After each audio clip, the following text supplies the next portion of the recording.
Nunca desista dos seus sonhos. Eu também fui um grande sonhador. Algumas editoras me aplaudem muito hoje, mas no passado as dificuldades foram enormes. E no livro Nunca Desista dos Seus Sonhos eu abordo a minha trajetória. Eu era a segunda nota da classe, de baixo para cima. Ninguém acreditava que eu pudesse ir muito longe. A minha mente não se enquadrava ao padrão da escola, porque a escola é perniciosa, ela tem um padrão e toda a mente tem que seguir aquele roteiro. Eu não conseguia dar respostas exatas, eu sempre criava respostas, eu libertei meu imaginário, mas como eu não me concentrava e o pensamento imaginário ou antidialético sobrepunha ao pensamento dialético, que é esse que nós usamos através do código das línguas para falar, para escrever, debater. Como o antidialético era muito mais forte, eu não me enquadrava ao currículo escolar. Aí ninguém acreditava que eu pudesse ir muito longe. Quando eu falei que queria ser um médico e um cientista para os meus colegas, silêncio geral. Depois vieram os deboches. E eu entendi que para não desistir dos meus sonhos, eu tenho de tomar decisões solitárias. As principais decisões humanas são solitárias. Se você depender da plateia, você vai adiá-las, você não vai tomá-las, você não vai ter coragem. Eu estudei de 12 a 14 horas, não perguntei para os outros o que eu teria que fazer. Eu sabia o que eu tinha que fazer. 12 a 14 horas me estressaram muito, eram longas horas de estudo. E eu entrei na faculdade de medicina. Eu que era péssimo aluno de matemática, física, química, praticamente tive 100% de acerto nessas matérias. E por incrível que pareça, o português clássico não era meu forte. Apesar de ser um escritor que iniciava naquela época, eu tinha grandes dificuldades, porque se falam tantas regras que bloqueiam o imaginário. Mas do segundo para o terceiro ano da faculdade de medicina, eu caí numa crise depressiva. E eu percebi que as lágrimas que nós não temos coragem de chorar, elas são mais importantes do que aquelas que encenam no teatro do rosto. Mas eu não me curvei à dor. Eu usei a dor para me construir e não para me destruir. Isso é fundamental para não desistir dos seus sonhos.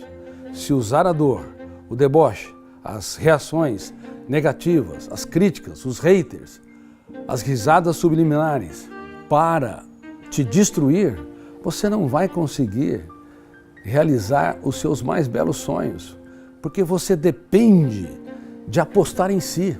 Se você não aposta em si, não espere que os outros apostem em você. Até para se relacionar com alguém, não namore alguém ou se case com alguém para ser feliz. Isso está errado. Namore para ser mais feliz, porque feliz você deve já ser. Seja um empreendedor, não dependendo tanto dos outros. Seja um reinventor, seja uma pessoa dinâmica, corajosa, através dos fenômenos, das habilidades que estão dentro de você.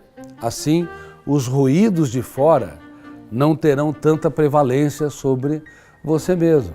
Eu não sei se vocês estão ouvindo, tem alguns ruídos de fora, mas e daí? Eu transformo os ruídos de fora numa oportunidade única para que eu fale melhor, com mais segurança. Agora, a maioria das pessoas, diante desses ruídos, crises, rejeições, deboches, se autodestroem, porque se curvam às suas crises. Bom, eu comecei a escrever e reescrever minhas ideias a partir de minha crise depressiva. Quem sou? O que sou? Por que não dirijo o veículo da minha mente? O que é o meu eu? O que está errado com a minha capacidade de ser gestor da minha emoção? Por que minha mente é terra de ninguém? Por que meus pensamentos me levam a sofrer por antecipação ou ruminar mágoas? Por que não tenho autocontrole? Eu fazia milhares de perguntas. Não sei se houve tantas pessoas como eu que perguntou demais. Aí eu entendi uma coisa, para que haja um cientista, tem de haver primeiro um grande perguntador. Para que haja um artista, tem de haver alguém, primeiro, um grande questionador. Para que haja um executivo, tem que ser um inquiridor. Porque se você tiver poucas perguntas, as suas respostas serão pequenas. Mas se você tiver muitas perguntas, as tuas respostas poderão ser grandes, porque as perguntas são como as lâminas de um garimpeiro. Um garimpeiro não cria o ouro, ele remove as pedras. Quem pergunta pouco vive uma vida encarcerada pela rotina, acordando, reclamando, vivendo, falando da mesma maneira diariamente. Está preso, mesmo que esteja livre numa sociedade democrática. Quem de vocês é um prisioneiro? Talvez a grande maioria, sem perceber. Bom, eu comecei a escrever milhares de perguntas e procurava as respostas e elas não vinham. E neste país que não valoriza os seus cientistas, escrevi mais de 3.000 páginas, como eles disse. Isso foi antes de publicar meu primeiro livro. Claro que antes eu tentei encontrar editoras que me publicassem trechos menores. Nenhuma editora apostou no meu projeto. Todas elas me rejeitaram. O que fazer? Achava os textos complexos? Me curvar ao fracasso? Anos se passaram. Depois foi mais de uma década. Depois foram 17 anos. Eu me lembro que 10 anos antes, eu já era consultor científico do jornal Folha de São Paulo, eu fazia matérias na grande imprensa, nos grandes canais de TV e nos outros jornais. Eu estava no auge, naquele tempo onde a imprensa, onde não havia as redes sociais, não havia os smartphones, eu estava no auge. Meus colegas me aplaudindo, me valorizando, colegas médicos. E eu falei, eu estou traindo os meus sonhos. Eu vou para o interior e eu vou começar tudo de novo. Eu quero recomeçar minha teoria e começar a minha atividade como médico de novo. E estava indo muitíssimo bem na capital de São Paulo. Por que eu tomei essa atitude muito arriscada? Porque se você trair os seus sonhos, você trai aquilo que você mais ama. Você trai o seu sono, você trai a sua qualidade de vida. Eu fui para uma cidade pequena, mas muito agradável, chamada Bebedouro, entre Ribeirão Preto e São José do Rio Preto. E ali eu comecei a atender os meus pacientes da região. E nos finais de semana escrevia teoria, que eu havia começado e que tinha centenas de páginas. E nos feriados também, e após atender os pacientes também, escrevia e reescrevia. Aí comecei a atender pacientes de outras cidades mais longínquas, aí depois do estado inteiro, depois de outros estados. Aí eu comecei a atender pacientes de outros países, que vinham naquela cidade onde eu não tinha nem placa. Elas vinham porque eram recomendadas pelos próprios pacientes. 17 anos se passaram. Agora já não era reconhecido pela imprensa, estava no anonimato de novo. Quem vai publicar minha teoria? 3.000 páginas, sem usar metáforas, sem usar a metáfora do teatro, por exemplo. O eu não pode ficar na plateia, tem que estar no palco dirigindo o script.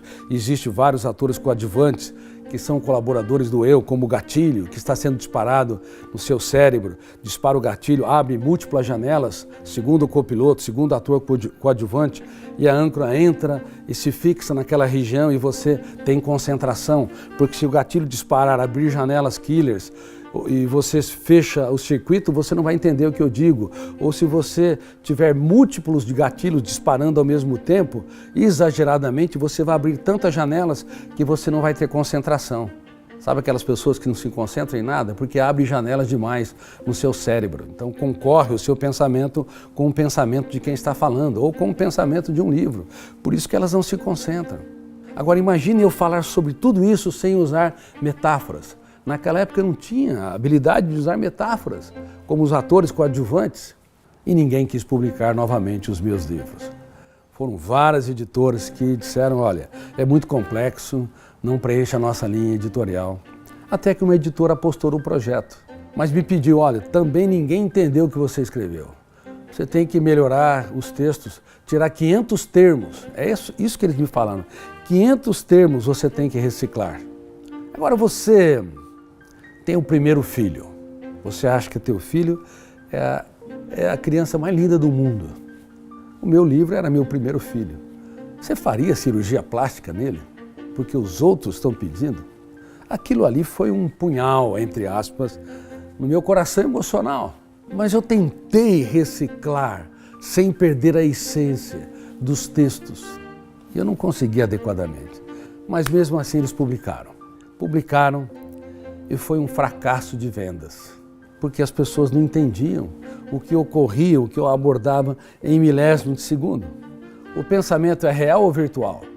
Muitos de vocês acham que é real, por isso eleva o tom de voz, por isso repete a mesma coisa quando vai corrigir um filho, ou o parceiro ou a parceira.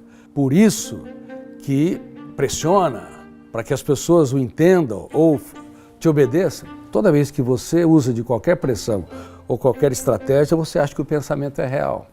Mas isso é uma inverdade, o pensamento é virtual.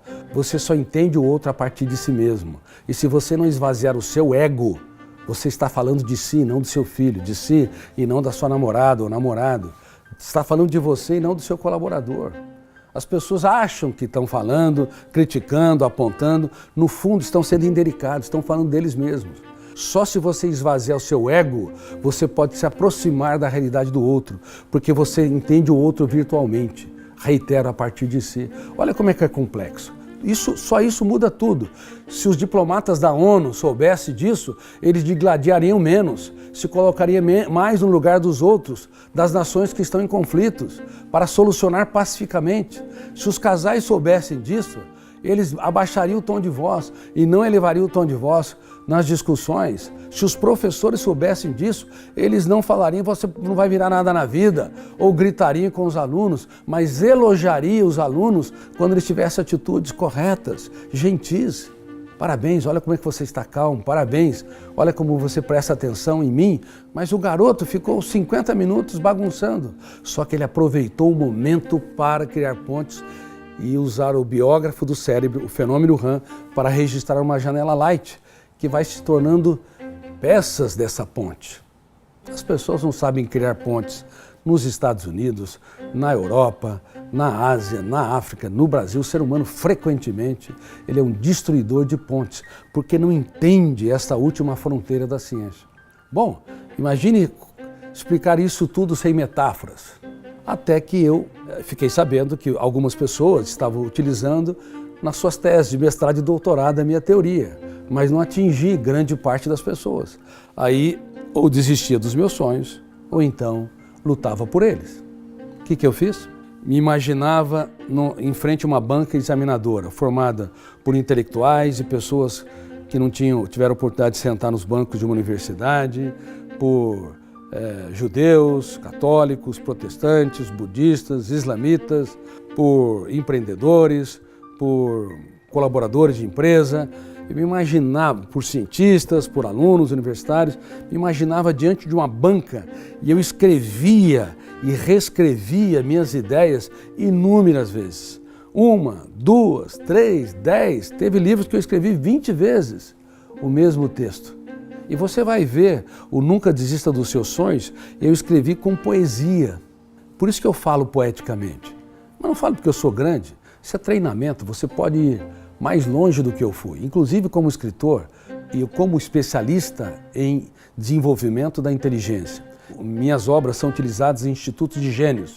Eu não acredito que uma pessoa é desinteligente. Tenho a genialidade genética que está atrelada a uma capacidade de respostas dentro de certos limites para estabelecer o QI ou o quociente de inteligência. Mas a melhor genialidade não é aquela de origem genética, é aquela que quando alguém te ofende, você não compra aquilo que não te pertence. Você é um gênio emocional. É aquela em que você está sofrendo por antecipação, mas o teu eu impugna isso. Eu quero pensar no futuro só para estabelecer estratégias, mas eu não me curvo ao futuro que não existe, porque é virtual. Eu não posso levar minha emoção, que é real, a comprar pensamentos tolos e débeis sobre o futuro. Então eu sou gênio. Você pode ser um gênio na autonomia. Quando alguém te critica, te ofende, te rejeita, tua paz vale ouro. O resto é insignificante. Você é um gênio no autocontrole. Quando você entende que quem vence sem riscos triunfa sem glórias, você é um gênio no empreendedorismo, porque você anda por ares nunca antes respirados e não se curva aos fracassos e às crises. Que tipo de gênio você quer ser? Gênio genético ou um gênio socioemocional e intelectual?